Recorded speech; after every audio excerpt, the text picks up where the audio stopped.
All right, friends, we are going to be starting a new project today, and we are doing a laundry area makeover. So I have a laundry here in my garage, which is also my workshop, and it is in desperate need of help. So this wall is what you see all the time, right? In all of my videos. What you don't see is this amazingly beautiful wall right here. So here's what we're working with. We've got the water softener and the water heater over here, and all of this was retrofitted over time, so all of the plumbing, etc. is on the outside. And then we have some old knobs, and who can forget this shelf, which is so ready to fall off, but hasn't fallen apart in the last 5 years. Now here's the plan. We've already taken out the water softener. It's going to go to the other end of this area. We're getting a new exterior water heater, which will go outside the house. So all of this plumbing will either go away or go inside the wall. So we've got the wall opened. Well, I didn't open it, the plumber did, but we have a plan on exactly how he's going to take care of all of these things. And I'm just excited about all of this stuff just going away. It took about 4 days for the plumber to take care of all of the things. We got new water lines, we got new gas line. We actually also had the electrician come in and take care of all of the electrical boxes and move them around to where they needed to be. We had the water heater installed outside, and it's done. The plumber finished up installing all of the lines, and now it's all me. I need to fix all the drywall and build the cabinets and countertop, and it's going to be so amazing. The first thing I did was obviously take that shelf down. It was actually nailed into the wall, so it was sort of hard to get it off, but I managed. Now for the drywall, the first thing to do is to get a clean edge to install the drywall against. So I cut that out. Then I mapped all of those cutouts onto the sheet of drywall and cut all of those out as well. Okay, so I have all the cutouts done, but the drywall is really heavy and that softener cannot be moved. So I think what I'm going to do is I'm going to cut it down in the middle so I can slide that part in and put that in place, and then put this part separately just to keep things easy to handle, especially because there are so many cutouts and so much margin for error. I was so nervous getting that first piece of drywall in place because I didn't know if those cutouts would work, but they did. I mean, they do need a little bit of fixing, but in the grand scheme of things, they did pretty good. And once it was fixed, I attached it using a drywall screw gun. You know how in a project, when something can go wrong, it is most definitely going to go wrong. So when the electrician installed these electrical boxes, ideally you're supposed to install it so that the box is level with the drywall. So he was supposed to keep them butting out a little bit, so when the drywall was installed, it would stay level. But obviously, he did not do that. So that one is inset by 3/8 inches, and they're all uneven. And this one I measured right here is offset by 1/4 inch. So now I'm gonna have to move all of those electrical boxes out. Since the studs were still exposed, it was as simple as unscrewing them and screwing them back in at the right height, and then finishing up the drywall install. It is time for tape and mud, or mud and tape. I always mix those up, but you get the point. Let's do this. To be honest, this is the first time I am installing drywall. I've never installed drywall before, so I did watch a whole bunch of videos online to figure things out, and everything just made it feel so complicated. I just got ready to use joint compound and a tape and spread the joint compound, applied the tape, smoothed it out, and once that had dried, I came back with another coating of the joint compound. You just kind of have to feather it out on the edges just to make sure that you don't have a lot of sanding to do in the end to get it nice and smooth. Now, obviously, my cutouts were not perfect, so I used mud and tape to patch them up. For the larger cutouts, I just used a piece of drywall and put that in place using tape and mud. Once everything is primed and painted, you will not be able to tell that these were patched up. Once everything was dry, I sanded away all the non-uniformities and vacuumed away as much of the dust as possible. And then it is time for primer. I gave the entire wall a couple coats of drywall primer, followed by a couple coats of paint in my favorite gray. It's time to start building the cabinets. I am using the Craig ACS, which is basically a plunge saw and a guide track to make the cuts. As you can see, I'm struggling with the saw a little bit because I recently recovered from a wrist fracture, and making the motion of pressing the trigger, pushing the saw down and pushing it forward was a little too much for my wrist to handle. Also, the guide track is only 62 inches long and I needed cuts much longer than that. So I simply just hacked it by making a first initial cut and then aligning the guide to that cut and making the rest of it, and it worked out just fine. This is the big cabinet that's going to be over the water softener, and it needed a little cut out for the dryer vent, so I cut that out. And now it is time to assemble this cabinet. I am using pocket holes to assemble this cabinet. This cabinet is going to be a little bit of a weird cabinet just because of the way the water softener is in that corner and it cannot be moved. So this is essentially going to be a top cabinet with a really long side. So I'm basically building by attaching the top as well as the middle shelf, and I added a cleat on the back which is going to attach to the wall, and on the side that's going to be next to the water softener, it needs to be a little offset because of the baseboard on the bottom, the concrete baseboard. So I added a 2x4 to create that offset, and then I attached all of this together. And just to add more stability for that really long side, I added a few more cleats that can be attached easily to the back wall. It's time to install the cabinet. I obviously needed a second set of hands to help me with this. And it's a little nerve-wracking because we didn't want to apply any uneven pressure on any of the parts so that we don't warp that long side. But ultimately, we got it in place and I attached it to the wall using really long screws through those cleats into the studs.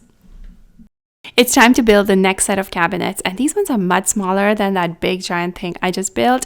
And I also switched to the circular saw with the rib cut guide to be easier on my wrist. This one was a pretty quick build, except for that once I made the pocket holes, I realized that I made them on the wrong sides. The pocket holes needed to be on the long top and the bottom and not on the sides. So I made new pocket holes and I put the entire cabinet together. Now I'm going to be painting this cabinet, so to cover up those plywood edges, I just used wood filler to cover it all up. And it's time to install this cabinet. And the best way to install upper cabinets is to draw a level line where you want them to be, mark the studs, and attach a temporary piece of 2x4 to help support the cabinet as you are attaching it into the wall. Now it's time to finish out that big cabinet. I added edge banding to the shelf, and then I added 1x3 boards as trim all around the cabinet. The one on the left side of the cabinet is essentially a faux trim, but it is essential because that is the one that is going to support the entire door, which is why I also added a couple of boards to support that. And now it is time to paint. I actually used pre-finished plywood, which means that it has a lacquer coating on both sides. So to make sure that the paint sticks to it, I used shellac-based primer as the first coat. And once that was dry, I came back with regular primer. Painting the cabinet was a whole different story. The first color I had picked out was not at all looking good, so I went ahead and picked a different color, which did not work either, but third time's the charm, and I finally found the perfect color. Now with the cabinets painted, it is time to build and install the drying racks. These pull-out drying racks are pretty straightforward to build. They're essentially drawers, except that instead of the base of the drawer, we have dowels. The key is to make sure that these dowels are completely waterproof and sealed. And once you have the box, you just install it into place just like any other drawer. Now above the drawer, I added another shelf, which is what will complete the cabinet. And unfortunately, this was the only way I could figure out to do it with pocket holes up on top. But once they were filled in, they were pretty seamless. All right, we've got our new washer and dryers here now, and now it is time to install the countertop. I was waiting to get these so I can be very sure of exactly how high they need to be, how deep they need to be, and now that they're here, we're going to install the countertop. Basically, to install the countertop, I am going to be putting 2x2 cleats all along the sides and then a plywood countertop to rest on it. And obviously we have an open space here, so we're going to use a sheet of plywood to use that as the support on this side. And then we're going to have a plywood countertop. So let's build that. For the 2x2 cleats, I simply ripped up a couple of 2x4s and then measured and marked exactly where they were going to be. To attach it to the cabinet, I used wood screws, and obviously you want to make sure that you keep it all level. And to attach to the wall, I just attached them into the studs. Now the problem over here is that there's only one stud right here and there's no studs all across this. So what I need to do in this case is I'm going to be using toggle bolts. I used toggle bolts in exactly the same configuration when I installed floating shelves in my kitchen, and that video has all the details on how to use toggle bolts. So be sure to check that out. I will add a link to that in the description below. Now let's build a plywood countertop. Okay, so the size is good, but there is obviously a lot of variation in the wall itself. So there's a small gap here where it's butted up against the wall really well. So I'm gonna have to correct for that. And usually for situations like this, you can do what is called scribing and really conform it to the wall. However, because this is a nice gap that I can measure, I can use that already and make that cut. And then we'll see if it fits. If not, we'll go ahead and scribe it. And for situations like this, I like to use millimeters because they are so much more accurate and easier to read, at least to me. So let's do that. So that is about 17 millimeters. So we're gonna measure 17 millimeters and then cut it out. So essentially marked the 17 millimeters on one end and drew a straight line all the way to the corner of the other end. And then I just used my jigsaw to go ahead and make that cut. It actually worked. It's a pretty good fit. So now we're gonna just make the cutouts for the drain line, and then we are good to go to finish up the countertop. Now I wanted a bulky look on the edges of the countertop, so I added a few strips of plywood just around the edges, clamped it, and let it dry overnight.